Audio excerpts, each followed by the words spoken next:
Youth for save ఆధ్వర్యంలో thalassemia sickle cell అవగాహన కోసము ఈరోజు 5K రన్ 2K రన్ నిర్వహించడం జరిగింది. దాని సందర్భంగా తలసేమియా రహిత సమాజాన్ని, సికిల్ సెల్ రహిత సమాజాన్ని నిర్మించాలనే ఉద్దేశం కొద్దీ ఈ అవేర్నెస్ ప్రోగ్రామ్ చేయడం జరిగింది. మన మంచిర్యాల జిల్లాలో 700 మంది చిన్నారులు నమోదు చేసుకున్నారు. వారందరికీ కూడా ఈ రక్తం అవసరం పడుతుంది. అలాగే HbA2 HbF పరీక్షలు చేసుకున్నట్టయితే వ్యాధి ఉందా, వ్యాధి లేదని నిర్ధారణ చేసుకొని వ్యాధి ఉన్నవారైతే వ్యాధి లేని వారిని పెళ్లి చేసుకున్నట్టయితే ఈ సమాజం, తలసేమియా రహిత సమాజాన్ని నిర్మించే అవకాశం ఉంటుంది. ప్రతి ఒక్కరు కూడా HbA2 HbF అనే టెస్టును విధిగా చేసుకొని ఏ వయసు వారితో సంబంధం లేకుండా ఈ టెస్ట్ చేసుకున్నట్టయితే బాగుంటుంది.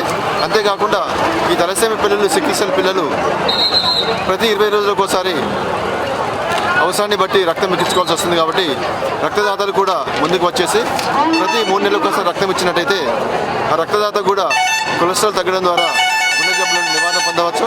అంతేకాకుండా షుగర్ను, బీపీని కూడా పోస్ట్ పోన్ చేసే అవకాశం ఉంటుంది.